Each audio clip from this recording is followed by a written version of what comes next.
আসসালামু আলাইকুম প্রিয় দর্শক, আমন্ত্রণ জানাচ্ছি মানারাত ইন্টারন্যাশনাল ইউনিভার্সিটির journalism and media studies department কর্তৃক পরিচালিত এমআইইউ ক্যাম্পাস টিভির জুলাই স্মৃতিচারণমূলক আয়োজন ৩৬ জুলাই রিকল অনুষ্ঠানে। এই অনুষ্ঠানে আমরা আলোচনা করব জুলাইয়ের অভিজ্ঞতা, প্রত্যাশা প্রাপ্তি এবং নতুন বাংলাদেশ বিনির্মাণে আমাদের করণীয় কী হবে। আর এই আলোচনা করবার জন্য আমন্ত্রণ জানিয়েছি মানারাত ইন্টারন্যাশনাল ইউনিভার্সিটির গর্বিত ছাত্র শহীদ শাকিল পারভেজের গর্বিত পিতা মোহাম্মদ বেলায়েত হোসেন, এবং আমাদের সাথে আছেন আশিকুন নবী, সহকারী অধ্যাপক, department of business administration, Manarat international university. আমরা প্রথমেই শহীদ শাকিল পারভেজের পিতা মোহাম্মদ বেলায়েত হোসেন, আপনার কাছে জানতে চাই যে আসলে আপনারা তো অনেক অভিজ্ঞতার মধ্য দিয়ে গেছেন, অনেক হয়তো কষ্ট পেয়েছেন, তো আসলে সেই কষ্টের দিনগুলির মাঝে শাকিল পারভেজের প্রথম যখন আপনি তার মৃত্যুর সংবাদটা আপনি শুনলেন, তখন কোথায়, মানে কিভাবে আপনি তখন কোথায় ছিলেন বা কিভাবে খবরটা পেলেন? ধন্যবাদ। আমি শহীদ শাকিল 18 জুলাই যখন গুলিবিদ্ধ হয়েছে, ঠিক তার 2 মাস আগে আমি আমার গ্রামের বাড়িতে লক্ষ্মীপুরে গিয়েছিলাম। আমার পারিবারিক জমি যেমন সংক্রান্ত কিছু কাজ ছিল, আমি সেখানে গিয়েছিলাম।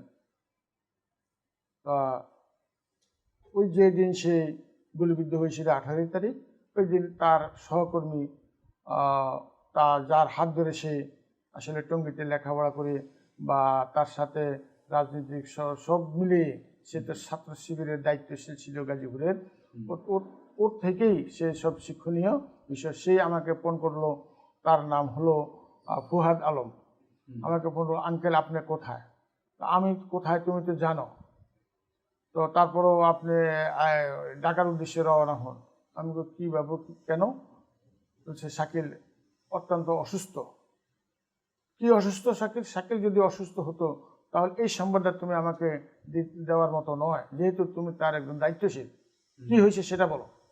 তখন সে মূল কথায় আসে, সে বলে শাকিল আর আমাদের কাছে, আমাদের সাথে আর নেই, শাকিল দুনিয়াতে বেঁচে নেই।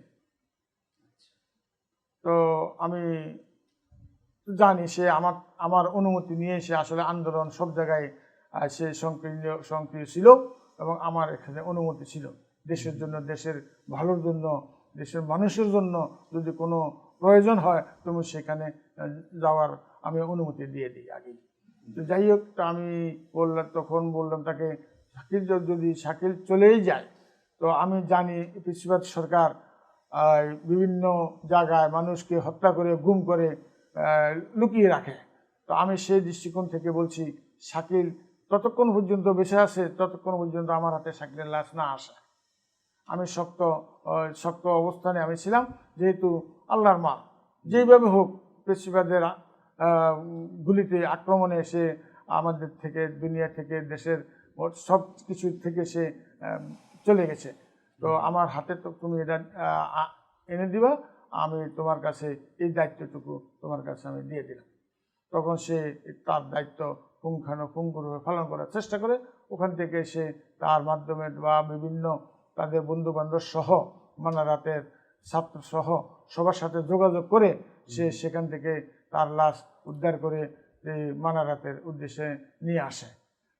তখন আমার অনুমতি নিয়ে আমার মেয়ে এবং আমার জামাতা সহ এখানে এসে, এখানে অনুষ্ঠানিক অনেক কাজ ছিল, ছাত্রছাত্রী শিক্ষকদের তাদের শোক পালন করার পর তারা দায়িত্ব নিয়ে তারা সহ আমার শাকিলকে নিয়ে গ্রামের উদ্দেশ্যে রওনা হয়। আর টঙ্গীর উদ্দেশ্যে রওনা হওয়ার পর যে টঙ্গীতে আমার এখানে একটা জানাজা হয়েছে, টঙ্গীতে 2-3টা জানাজা হয়েছে। তার ছোটকালের শিক্ষা প্রতিষ্ঠান তামিরুল মিল্লাত কামিল মাদ্রাসা, সেখানে নেওয়া হয়েছে, সেখানে জানাজা হয়েছে। আমার বাসা, আমি যেখানে ভাড়া থাকতাম তার পাশে একটা জানাজা হয়েছে, দিঘির ঘরে একটা জানাজা হয়েছে। এই 3টা জানাজার পরে দিয়া রাত 1টার পর সম্ভবত তারা আমার গ্রামের লক্ষ্মীপুর উদ্দেশ্যে রওনা দেয়। তখন আমি তার আগেই আমি বাড়ি থেকে রওনা দিয়ে আমি গরিপুর ব্রিজের নিচে পর্যন্ত আমি সেখানে উপস্থিত হই। আমি রাতে 10টার পরে ওখানে আসার পরে আমি সারা রাত্র গরিপুর ব্রিজের নিচে অবস্থান করি। আমার সামনে দিয়া বহু অ্যাম্বুলেন্স আসা যাওয়া করে, আমি প্রত্যেক অ্যাম্বুলেন্সের সামনে দাঁড়িয়ে আমার ছেলেকে দেখার অপেক্ষা থাকি। তারপর আমি আর এই অপেক্ষা করতে করতে এক টাইমে ফজর নামাজ আজান দেয়। আমি গরিপুর মসজিদেই এখানে ফজর নামাজ আদায় করি, আবার গরিপুর ব্রিজে নিশাইয়ে আমি আবার উপস্থিত হই। তারপরক্ষণে আমার সাথে মোবাইলে কথাবার্তা হওয়ার পরই এক টাইমে আমার কাছে গাড়ি আইসা উপস্থিত হয়। আর আমার পরিবার সহ আমার স্টাফ যারা ওই গাড়িতে করে আমি বাড়ির উদ্দেশ্যে রওনা হই। তার আগেই সাইকেলের লাসিকবাহী গাড়ি আগে চলে গেছে।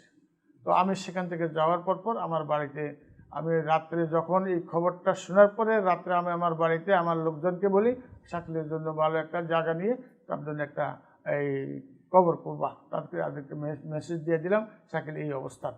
তো তারা তাদের দায়িত্ব পুরোপুরি পালন করার পরে আমি যখন লাশ নিয়ে আমরা সকাল 10টায় সম্ভবত একটু এদিক কম বেশ হতে পারে, ওই টাইমে আমরা সেখানে যাই পৌঁছি। আমার বানারস বিশ্ববিদ্যালয়ের শিক্ষক, ছাত্র, আমার এলাকার গণ্যমান্য ব্যক্তি বহু লোক সেখানে জমায়েত হয়ে তাদের শোক সমবেদনা জ্ঞাপন করে। আমি সেখান থেকে তাকে তখন 10টার পর আমি তাকে দাফন করি আমার বাড়িতে। আচ্ছা, আরেকটা বিষয় যেটা আপনি যখন প্রথম শুনলেন শাকিল শহীদ হয়েছে, এই বিষয়টি আপনি শাকিলের মায়ের সাথে এটা আপনি কিভাবে শেয়ার করলেন? তখনই বললেন না এটা শোনার পর তার শাকিলের আম্মু তো বাড়ি এখানে ছিল, আমি তো ওদিকে ছিলাম, কিন্তু ওখানে আমার বাসায় লোকজনে আনাগোনা বুঝে শাকিলের মা তো দীর্ঘ 13 বছর আগে অসুস্থ, স্ট্রোক করা 2বার স্ট্রোক করছে, এখন এই অবস্থায় আছে। যখন শাকিলের এই নিউজটা আমার এলাকায় যায় পুষলো, এলাকার কিছু মেয়ে ছেলে তাকে বাসায় দিয়ে তাকে কিছু খাওয়ানোর চেষ্টা করে, তখন সে বলে আমার কথা বলে নাই নাই নাই, তার মানে আমি বাড়িতে। তো এরপর পরে আস্তে আস্তে লোকজন যখন আমার বাসার ভিতরে ঢুকছে, আমি পরে সংবাদটা পেলাম, তখন সে বুঝে ফেলেছে যে কোনো একটা কিছু হয়েছে, আমার শাকিল নাই, আমার শাকিল নাই এই বলে সে তো যদিও সে স্ট্রোক করে কিন্তু কিছুটা হলেও বুঝে জ্ঞান আসে। তো এইভাবে সে কন্দনরত অবস্থায় সে অস্থিরতা বোধ করতে আসে, সে কান্নাকাটি করতে আসে, সবাই তাকে বুঝ দেওয়ার চেষ্টা করতে আসে বিভিন্নভাবে, কিন্তু সে তো এটা বোঝা ওটা সম্ভব হচ্ছে না। তারপর রাত 11টার সম্ভবত আমার মেয়েরা আশুলিয়া থাকে, তারা সেখান থেকে তার মায়ের কাছে যায়, তার মা সহ আমার গ্রামের উদ্দেশ্যে রওনা হয়। জি, আসলে আমরা শুনছিলাম যে শহীদ শাকিল পারভেজের গর্বিত পিতা, তার কথা শুনছিলাম। এবারে আমরা একটু আশিক নবী আপনার কাছে জানতে চাইবো যে আপনি তো তার সরাসরি শিক্ষক এবং আপনি সাথে গিয়েছিলেন, তাদের গ্রামের বাড়িতে গিয়েছিলেন, দাফন কাফনের সাথে আপনি ছিলেন, আপনার স্মৃতিটুকু একটু জানতে চাই। আসসালামু আলাইকুম রহমতুল্লাহ, ধন্যবাদ জানাচ্ছি এই জুলাই রিকল অনুষ্ঠানে আমাকে ইনভাইট করার জন্য। ওই জুলাইয়ের এই স্মৃতিটা যদি আমি আবার রিকল করতে চাই, শিহরিত হওয়ার মতো অবস্থা হবে। সেদিন ছিল 18ই জুলাই, আমি বাসায় ছিলাম। ওখান থেকে সাধারণত আমি মসজিদে গেলে মোবাইলটা আমি রেখে যাই বাসায়, তো ওখানে আমি নামাজ পড়তে গিয়েছি। তো তারপরেই শুনলাম যে ওখানে আন্দোলন হচ্ছে, ছেলেমেয়েরা সবাই এসছে, তা আমিও সেই জায়গায় চলে গিয়েছি। আমার কাছে আর মোবাইলটা ছিল না, তো ওখানেই কেন যেন আমি থেকে গেলাম। তো আসর মাগরিব এসা পর্যন্ত আমি থেকে গেলাম। আমার কাছে যে মোবাইল নাই, যে কেউ আমাকে যে কল করতে পারে, সেই জিনিসটা আমার আর তখন মাথায় ছিল না। তো আমি যখন বাসায় 9:30টার দিকে আসি, ফোন চেক করে দেখি প্রায় 18 থেকে 20টা মিস কল উঠে আছে। আমি খুব তখন টেনশনে পড়ে যে এত কেন কল। তারপর যখন কল আমি রিসিভ করলাম, তখন আমি বললো যে শহীদ শাকিল আমাদের মাঝে আর নেই। তখন আসলে আমি আর তখন ওখানে থাকতে পারিনি। সাথে সাথেই মোটরসাইকেল নিয়ে ওই কঠিন মুহূর্তে, আপনারা জানেন যে 18ই জুলাই পুরো সারা ঢাকাতেই আন্দোলন চলছিল, সব জায়গায় জ্বালানো পোড়া চলছিল। তো ওই সময় আমি মোটরসাইকেল নিয়ে ধানমন্ডি থেকে আশুলিয়া ক্যাম্পাসের দিকে উদ্দেশ্যে রওনা দিই। সব জায়গায় তো খুব একটা বিশৃঙ্খল পরিস্থিতি। তো আলহামদুলিল্লাহ যেহেতু মোটরসাইকেল ছিল, আমি ক্যাম্পাসে আসতে পেরেছিলাম। তো আসার পরে দেখলাম যে এখানে অনেক স্টুডেন্টরা, শিক্ষকরা আছেন, তারা এখন প্রস্তুতি নিচ্ছেন যে আমরা এখন তার সাথে অর্থাৎ শহীদ শাকিলের সাথে আমরা গ্রামের বাড়িতে যাব। তো ওইখানে যখন আমরা যাওয়া শুরু করলাম, আমরা দুটো গাড়ি নিয়ে যাচ্ছি, একটা তো লাশের গাড়ি, একটা হলো আমাদের মাইক্রোবাস। তো পথেই আমাদের বেশ কয়েকটা বাধার সম্মুখীন হতে হয়েছিল। তো তারপর আমরা জানলা খুলে আমরা বললাম আমাদের এখানে লাশ আছে, আমরা সেখানে যাচ্ছি। এভাবে করতে করতে আমাদের বেশ খানিকটা দেরি হয়ে গেল, যেখানে আমরা ফজরের সময়, যেমন আমাদের ভাই মুরব্বী বলছিলেন যে ফজরের সময় আসছিল না। তো আমরা যখন ওখানে পৌঁছাবো তার মধ্যে আমার দেখা গেলো আমাদের টায়ার পাংচার হয়ে যায়, বিশেষ করে আমাদের যেই লাশের গাড়িটা ছিল সেটা টায়ার পাংচার হয়ে যায়। আর ওই সময় তো সব বন্ধ, তো গাড়িও তখন আর চলতে পারছিল না। ওখানে দেরি করতে করতে আমরা সেই 10টার দিকে যে ওখানে পৌঁছাই, তারপর আমাদের এই লাশের যে ব্যবস্থা সেটা করা হয়। তো আমাদের সাথে শিক্ষকরা ছিলেন এবং স্টুডেন্টরাও ছিলেন। ওই কঠিন মুহূর্তেও তারা আমাদের সাথে এই শহীদ শাকিলের লাশের সাথে আমরা গিয়েছিলাম এবং আমরা একদম শেষ পর্যন্ত থেকে তারপর ভাগ্যিস ওই রাতেই আমরা আবার ব্যাক করার সিদ্ধান্ত নিই। আমরা মনে করেছিলাম যে আমাদের দেরি হবে, 5টার দিকে আসর, 5টা বা আসরের পরে হবে নামাজ, জানাজার নামাজ। তো আমরা সেখান থেকে রাতে থেকে পরের দিন সকালে আসব। কিন্তু ওইখানে সিদ্ধান্ত হলো যে না, আমরা আর্লি করে ফেলবো। এতে কি সুবিধা হলো, আমরা সাথে সাথেই জানাজা নামাজ পড়ে ওই দিনই আমরা রওনা দিই এবং ওই দিন রাত থেকেই আবার কারফিউ শুরু হয়ে যায়। মানে কি কঠিন একটা মুহূর্তের মধ্যে শহীদ শাকিল তখন আমাদের মাঝ থেকে হারিয়েছিলেন এবং আমরা যতটুকু সম্ভব আমরা তার সাথে থাকার চেষ্টা করেছি। এবং আমি যখন ওখানে গেলাম দেখলাম ওখানে রিগার্ডলেস পলিটিক্যাল ব্যাকগ্রাউন্ড অনেকেই এসছেন এবং তারা তার সম্পর্কে ভালো কথা বলছেন। তারা এখানে কি করতো, শহীদ শাকিল শুধুমাত্র যে ইউনিভার্সিটিতে না, সে গ্রামেও কি কি করতো, এই বিষয় নিয়ে তখন তারা আলোচনা খুবই করছেন। অ্যাক্টিভ খুব অ্যাক্টিভ একটা ছেলে ছিল। সব দিক থেকেই খুব জি। ভালো একজন অর্গানাইজারও ছিল, যে কারণে সবার সাথে একটা সম্পৃক্ততা তার ছিল। তো আমি আমি যতদূর জানি যে আপনিও গ্রেপ্তার হয়েছিলেন, এবং কিভাবে হলেন এবং কত তারিখে, এই বিষয়টি যদি বলতেন। আমি গ্রেফতার হয়েছিলাম 28শে জুলাই, অর্থাৎ শহীদ শাকিলের শহীদের 18 থেকে হলো, আমার হলো 28শে জুলাই। তো ওই সময়টা এমনি একটা কঠিন সময় ছিল, যে যে কোনো সময় যে কাউকে গ্রেফতার করা হচ্ছে এরকম আমরা শুনতে পাচ্ছিলাম। তো হলো কি, 28শে জুলাই 4:30টার দিকে বিকাল, তো 4জন পুলিশ আসলো, এসে আমাদের বাসায় এসে আমার আব্বুর 70 বছরের বেশি, তো তাকে গ্রেফতার করতে আসলেন। তিনি রাজনৈতিক কর্মী হিসেবে থাকার কারণে এই কোনো ধরনের রাজনৈতিক সংশ্লিষ্ট থাকলেই তখন গ্রেফতার করা হচ্ছিল। তো আব্বুকে এসে চেক করলো যে আব্বুকে এখন নিয়ে যাবে। এমন মুহূর্তে তারা আমার রুমে আসে। তো আমার রুমে এসে তখন বললো যে ঠিক আছে, আপনিও চলেন আমার সাথে। তো আমাদের আমাদের মোবাইল চেক করলো, আমার কম্পিউটার চেক করার চেষ্টা করলো যে ল্যাপটপ কি আছে না আছে, মানে কোনো ধরনের রাজনৈতিক সংশ্লিষ্ট থাকলেই তখন তারা গ্রেফতার করতো। তো আমি এবং আব্বু দুজনকে একসাথে করে তারা ধানমন্ডি থানায় নিয়ে যায় এবং আমার তো জীবনেই প্রথম কোনো জেলখানায় বা কোনো থানায় যাওয়া। তো আমাকে যখন ওখানে বসানো অফিসারের সামনে, তখন যিনি আমাদেরকে ধরে নিয়ে এসেছিলেন এসআই, সেই এসআই তখন অফিসারকে বলছেন যে আমরা কয়েকজন ক্রিমিনালকে ধরে নিয়ে এসেছি বা আসামিকে ধরে নিয়ে এসেছি। তখন আমার খুব মানে গায়ে লাগলো যে আমি হলো একজন বিশ্ববিদ্যালয়ের শিক্ষক, তা আমিও তখন বসে থাকতে পারলাম না। আমি সাথে সাথেই প্রতিবাদ করলাম, যদিও আমি এনভায়রনমেন্টটাও তো ভালো আমার বোঝা ছিল না যে আসলে কি হতে পারে। আমি বললাম সাথে সাথেই যে আপনি আমাকে আসামি বলছেন কেন? আমি তো একজন বিশ্ববিদ্যালয়ের শিক্ষক। আপনি সন্দেহের বশত আপনি নিয়ে আসতে পারেন, ঠিক আছে, কিন্তু আপনি আসামি তো আমাকে বলতে পারেন না। এই কথা বলার পরে মানে সে আমার কাছে আসলো, আমার বাবা তো ওখানে সামনে বসে আছে, থাপ্পড় মারা শুরু করলো এবং 2টা থেকে 4টা, মানে এক্স্যাক্টলি আমি বলতে পারছি না যে ঠিক কয়টা থাপ্পড় আমাকে মেরেছিল। এবং আপনারা জানেন যে পুলিশের হাত কতটা শক্ত হয়, এবং আব্বুর সামনেই আমাকে, যেখানে আব্বু আমাকে মারে না, সে আমাকে আব্বুর সামনেই থাপ্পড় মারা শুরু করলো। তখন আমি বুঝলাম যে আমার বেশি কথা না বলাটাই ভালো। আমি যা শুধু বললাম যে আপনি অন্যায় করছেন, আমি আর কিছু বললাম না। তো এই ঘটনাটা আমার শারীরিকভাবে আমি যতটা কষ্ট পেয়েছি, মানসিকভাবে অনেক বেশি কষ্ট পেয়েছি, এবং এখনো যদি আমি ওটা চিন্তা করি তখন আমার খুব খারাপ লাগে। আর এরপরে আমি যখন আমাদের পরের দিন আমাদের নিয়ে যাওয়া হয়, রিমান্ডের জন্য আবেদন করা হয়, তখন আইনজীবী আসলেন। আইনজীবী এসে বলে যে আপনাদের কোনো নির্যাতন করা হয়েছে কিনা। আমি বললাম যে হ্যাঁ, আমাদের তো নির্যাতন করা হয়েছে।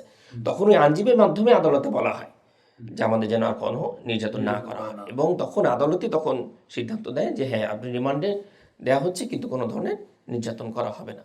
তো এরপর থেকে তারা আমাদেরকে আর নির্যাতন করেনি। আমরা 3 দিন রিমান্ডে ছিলাম এরপর আমাদেরকে জেলখানায় পাঠায়। ওখানে আমরা 6 আগস্ট পর্যন্ত ছিলাম। কারণ আপনারা জানেন যে যখন ফ্যাসিস্ট শেখ হাসিনা যখন পালিয়ে গেল 5 তারিখে, তারপরেই সব যারা এই সময়ের মধ্যে গ্রেফতার হয়েছিল রাজনৈতিক সংস্থার কারণে সবাইকে ছুটি দিচ্ছিল, মানে ছেড়ে দিচ্ছিল। এবং আমাদের 6 তারিখ ঠিক 10টা কি 10:30টার দিকে এসে বললো যে আপনাদের সবার একসাথেই জামিন হয়ে গেছে। তো আমরা সবাই প্রায় 2000-এর মতো মনে আমরা ছিলাম, সবাইকে একসাথে আমরা বের হয়ে যাই।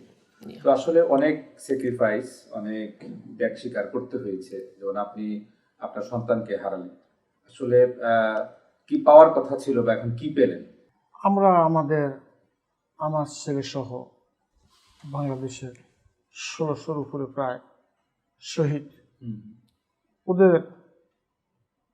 ওদের জন্য মাঠে নামে নাই, ওদের স্বার্থের জন্য তারা যুদ্ধ করে নাই, নিজের রক্ত বিলিয়ে দেয় নাই। রক্ত বিলিয়ে দিয়ে দেওয়ার উদ্দেশ্য হলো এই দেশে যেন তথা বাংলাদেশে যেন কোনো কৃষিবাদ, কোনো অন্যায়কারী, কোনো জুলুমকারী না থাকে, এরা যেন নিপাত হয়। তো সেই উদ্দেশ্য নিয়ে তারা মাঠে নেমেছিল এবং বুকের তাজা রক্ত সব দিয়েই তারা এই দেশকে আমাদের কাছে রেখে গেছেন। আমরা সেই দায়িত্ব পালন করার জন্য বা পালন যদি আমরা নাই করি, আমরা আগামীকালকে মনে হয় আসামের কাঠগড়ায় দাঁড়াইতে হবে।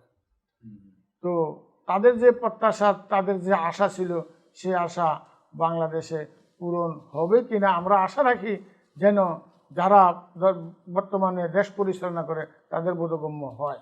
তারা যেন ওই শহীদের রক্তের উপরে দাঁড়িয়ে তারা আজকে ক্ষমতাবান, তারা দেশ পরিচালনা করে। আমি তাদের উদ্দেশ্য বলবো, তোমরা এই দেশকে পরিচালনা করার জন্য তোমাদের উত্তরসূরি যারা চলে গেছেন, তারা তোমাদের কাছে এই দেশটাকে আনামত রেখে গেছেন। তোমরা এই দেশটাকে, এই দেশ থেকে তারা তাদের রক্ত দিয়ে তারা বেশিরভাগ খুনি দূর করতে তারা সর্বোচ্চ চেষ্টা করে তারা তাদেরকে বিদায় করে দিয়েছে। আর যেন বাংলাদেশে ওই রকম ধরনের কোনো বেশিরভাগ আর না আসতে পারে, সেই জন্য আমি বর্তমান বাংলাদেশ সরকারকে আমি বলবো, আপনারা দেশ পাহারা দিবেন এবং দেশের জন্য কাজ করবেন। আর যারা শহীদ হয়ে গেছে, যারা চলে গেছে, তাদেরকে স্মরণ করেন বা নাই করেন, তারা যদি আপনাদের কাছে কোনো কিছু পাওয়ার থাকে, কোনো কিছু তাদের রক্তের বিনিময়ে আপনারা ক্ষমতায়, তাদেরকে স্মরণ করবেন, তাদের সর্বোচ্চ মর্যাদা আপনারা তাদের দিবেন। সেটাও আমাদেরও প্রত্যাশা যে যারা জুলাইকে ধারণ করেছিল এবং নতুন বাংলাদেশ বিনির্মাণের জন্য সর্বোচ্চ ত্যাগ স্বীকার করেছে, বাংলাদেশ সরকার তাদেরকে স্মরণ করবে। আসলে আপনার কাছে যদি আসি যে প্রত্যাশা এবং প্রাপ্তির যে জায়গাটুকু, আসলে জুলাই যে জন্য হয়েছিল, জুলাই বিপ্লবটা যে জন্য হয়েছিল, আসলে কি আমরা সেই জায়গায় এখন আছি নাকি কিছুটা ডিরেল হয়ে গেছি, বা প্রত্যাশা এবং প্রাপ্তির জায়গাটুকু কতটুকু আমাদের? যে জুলাই আন্দোলনটা তো হয়েছিল যে বৈষম্য বিরোধী একটা আন্দোলন, অর্থাৎ আমরা কোনো জায়গায় বৈষম্য দেখব না। আসলে কি আমরা বৈষম্য থেকে মানে বের হয়ে আসতে পেরেছি? সব জায়গায় এখনো বৈষম্য চলছে। আমি বিশ্ববিদ্যালয়ের শিক্ষক, আমি যদি অন্যান্য বিশ্ববিদ্যালয়, পাবলিক বিশ্ববিদ্যালয় থেকে শুরু করে যে সকল বিশ্ববিদ্যালয় এখন যে পদায়ন করা হচ্ছে বিসি থেকে শুরু করে, সেখানে আমরা যদি দলীয় লোকদেরকে পদায়ন করি, এটাই তো একটা বৈষম্য। এটা সব জায়গায় হচ্ছে। তো আপনি যদি আইনের দিকে চিন্তা করেন, আইনের বিচার আমরা পেতে সেই আগের মতোই দেরি হচ্ছে। তো প্রতিটা জায়গায় যে আমাদের একটা জবাবদিহিতামূলক যেই রাষ্ট্র আমরা চাচ্ছিলাম, সেই জায়গায় আমরা এখনো যেতে পারিনি। তো আমাদের 2টা বছর কিন্তু অনেক সময়, একটা দেশকে চেঞ্জ করার জন্য এত বেশি সময় নেওয়াটাও আমাদের জন্য দুঃখজনক, বিশেষ করে যারা শহীদ হয়েছে। আমি আরও একটা আপনাদেরকে উদাহরণ দিই। এই দেখেন জুলাই ফাউন্ডেশন যেটা করা হয়েছিল আমাদের জুলাই যারা আহত হয়েছে বা শহীদ হয়েছে তাদেরকে দেখভাল করার জন্য, সেটা আমরা শুনতে পাচ্ছি যে তারা টাকার অভাবে চলতে পারছে না। আপনি যদি আরও একটা উদাহরণ দেন, মানে কত উদাহরণ দিব, যে আরও একটা উদাহরণ আপনি এই যে জুলাই স্মৃতি জাদুঘর যেটা, সেটা এখন পর্যন্ত জনসাধারণের কাছে আমরা উন্মুক্ত করতে পারিনি, 2 বছর হতে যাচ্ছে। তো আমি কি করে বলবো যে আমার যেই প্রত্যাশা সেই প্রাপ্তিতে আমি যেতে পারিনি। অর্থাৎ আমি জুলাইকে, আমার 2 বছর চলে গেলেও জুলাইয়ের যে আমাদের প্রত্যাশা সে অনুযায়ী প্রাপ্তি হওয়ার কথা ছিল, তার অনেক জায়গায় আমরা ডিরেল হয়ে যাচ্ছি, যেটা আমাদের জন্য খুবই বেদনাদায়ক। দেশকে সঠিক জায়গায় নিয়ে যাওয়ার জন্য সঠিক নেতৃত্ব দরকার। সঠিক নেতৃত্ব যারা জুলাইকে ধারণ করবে, যারা জুলাইকে মনে প্রাণে বিশ্বাস করবে যে এটা আসলেই বাস্তবায়ন করা দরকার, এই জন্যেই এত মানুষ শহীদ হয়েছে। তো সেই জায়গায় যদি আমরা ধারণ করতে পারি তাহলেই আমাদের প্রত্যাশার জায়গায় আমরা যেতে পারবো। না হলে এই জুলাইকে, আপনি কাছে একটা উদাহরণ দিই আপনাকে। আজকে আমরা 2য় বর্ষ আমরা পালন করছি। প্রথম বর্ষ যখন আমরা পালন করলাম, কত জাঁকজমকপূর্ণভাবে আমরা প্রতিটা বিশ্ববিদ্যালয় থেকে শুরু করে সব জায়গায় কিন্তু আমরা এই জুলাই কেন্দ্র করে আলোচনা করেছি, প্রোগ্রাম করেছি, যারা শহীদ হয়েছে তাদেরকে স্মরণ করেছি। আপনি এখন আসেন, কতগুলো বিশ্ববিদ্যালয়ে বা প্রতিষ্ঠানে এটার আয়োজন হচ্ছে না, আস্তে আস্তে কিন্তু কমে যাচ্ছে। তার মানে জুলাইটাকে আমরা বাস্তবায়ন না থাকার ফলে এটা আস্তে আস্তে আমাদের থেকে হারিয়ে যাচ্ছে। এটা তো আর হঠাৎ করে হারিয়ে যাবে না, কিন্তু আস্তে আস্তে হারিয়ে যাবে। তো এই জন্যে যদি আমরা সেটা বাস্তবায়ন না করতে পারি, সেটা আমাদের জন্য অত্যন্ত দুঃখজনক হবে। বিশেষ করে যারা শহীদ হয়েছেন এবং যারা ওই সময় কষ্ট করেছেন, ত্যাগ স্বীকার করেছেন, তাদের জন্য অত্যন্ত বেদনাদায়ক। বাংলাদেশের আসলে প্রত্যেকটা শ্রেণী পেশার মানুষই কিন্তু এখানে অংশগ্রহণ করেছেন, প্রত্যেকটা শ্রেণী পেশার মানুষ, এবং তারা চেয়েছেন যে এই বাংলাদেশ থেকে ফেসিবাদ নির্মূল হোক, সাথে সাথে এই বাংলাদেশটা আসলে এখানে একটা শান্তি বিরাজ করুক, বৈষম্য দূর হোক। তো সেরকম একটা বাংলাদেশই কিন্তু আসলে আমাদের সকলেরই কিন্তু প্রত্যাশা। তো আমি তরুণ প্রজন্মের কাছে, আপনি তরুণ প্রজন্মের জন্য আপনার কোনো বক্তব্য, আপনার কোনো নসিহা আছে? হ্যাঁ, তরুণ প্রজন্ম তো বর্তমানে আমাদের বাংলাদেশে আছে, এবং আমাদের এই 1600 উপরে শহীদ, এবং 30,000-এর উপরে তারা যুদ্ধে বর্তমানে আহত আছে। কারো হাত আছে, কারো পাও নাই, কারো চোখ নাই, কারো 2 পাও নাই, কারো 2 হাত নাই। আমি বহু প্রোগ্রামে গেছি, বহু জায়গায় দেখেছি এইরকম তারা গাজী হিসেবে বর্তমানে আছে। তো আরও ভালো যারা অনেকে আছে, ভালো আছে যুদ্ধ, আমি তাদের কাছে বলবো, তোমাদের কাছে দেশটা রেখে গেছে, তোমরা এই শহীদদেরকে বলতে পারবা না। এই জুলাইকে তোমরা ধারণ করতে হবে, এই জুলাইকে ধারণ করে তোমরা সামনে এগিয়ে যাবে। তোমাদের কাছে যেন কোনো অন্যায়, অত্যাচার, জুলুম, নির্যাতন কোনো কিছুই তোমরা পালন করবে না, তোমরা এগুলিকে ধারণ করবে না। তোমরা ধারণ করবে কি, এই দেশটা কীভাবে স্বনির্ভরভাবে, এই দেশটা কীভাবে আরও উন্নত হতে পারে, এই দেশটাতে কীভাবে বৈষম্য না থাকে, তোমরা এই ব্যাপারে সবসময় এটাকে ধারণ করবা, এবং এটার প্রতি তোমাদের সবসময় খেয়াল থাকতে হবে। এবার আপনার কাছে একটু আসতে চাই যে শহীদ শাকিল পারভেজ আপনার যেহেতু ছাত্র, তাকে কেমন দেখেছেন? যেহেতু আমি ওই সময়, অর্থাৎ 2 বছর আগে, ওই সময় আমি ডিপার্টমেন্টের কোঅর্ডিনেটর হিসেবে ছিলাম। তো ওই কারণে স্টুডেন্টদের বিভিন্ন যে চাহিদা থাকে বা বিভিন্ন দাবি দেওয়া থাকে, সেই বিষয় নিয়ে শহীদ শাকিল আমার সাথে কনসাল্ট করতো। বিশেষ করে সে তো ক্লাস রিপ্রেজেন্টেটিভ ছিল ওই ব্যাচের। তো এই কারণে তার একটা দায়িত্বও ছিল যে কোনো ধরনের সমস্যা যদি স্টুডেন্টদের হয়, এটা লেকচার কেন্দ্রিক অথবা কোনো ধরনের প্রবলেম যদি হয়, সেই প্রবলেমগুলো নিয়ে আমি কোঅর্ডিনেটর হিসেবে আমার সাথে সে ডিসকাস করতো। এছাড়া আমি যদি আমি তাকে দেখেছি, সে কো কারিকুলার অ্যাক্টিভিটিসও খুব এক্সপার্ট ছিল। বিশেষ করে আমরা বিজনেস ডিপার্টমেন্ট, আমরা ডিফেন্ডিং চ্যাম্পিয়ন ছিলাম আমাদের ফুটবলে, তো সেই টিমেও সে একজন প্লেয়ার ছিলেন। আমরা বিজনেস ডিপার্টমেন্ট থেকে প্রতি বছরই স্টাডি ট্যুরে যাই। তো ওই বছর আমরা যখন স্টাডি ট্যুরে গিয়েছিলাম রাঙামাটিতে, তো সেটার জন্য একটা আমরা নাটকের শুটিং করি। সেই নাটকের শুটিংয়েও সে অভিনয় করেছিলেন, অর্থাৎ ওইটাই ছিল তার শেষ অভিনীত একটা কোনো ফিল্ম। তো এছাড়া আমরা ওই বছরই আমার যতটুকু মনে পড়ে, ওই বছর আমাদের বিশাল আকারে স্পোর্টস কার্নিভাল হয়েছিল। সেই স্পোর্টস কার্নিভালে একদম স্টেজের সামনেই যিনি বেলুনগুলো ধরে রেখেছিলেন, এই ছিল শহীদ শাকিল। আপনি যদি ছবি, আমাদের ওইটার ভিডিও দেখেন, সেখানে তার মানে সে প্রত্যেকটা জায়গায় নিজে থেকে এগিয়েই, সামনে থেকে এগিয়ে একটা নেতৃত্ব দেওয়ার একটা তার প্রবণতা ছিল, সামনে এগিয়ে কাজ করার একটা আগ্রহ ছিল। তো আমি তাকে বেশ ভালো স্পোর্টি হিসেবে পেয়েছি, এবং খুব ভালো পরোপকারী হিসেবেও তাকে আমি পেয়েছি। অর্থাৎ স্টুডেন্টদের কোনো সমস্যা হলে সেটা দেখভাল করার চেষ্টা করত। মানে ওভারঅল তার একটা ভালো একটা লিডারশিপ কোয়ালিটি, এক্স্যাক্টলি সব দিক বিবেচনায় একটা ভালো লিডারশিপ কোয়ালিটি ছেলে হিসেবেই পরিচিত ছিল শহীদ শাকিল পারভেজ।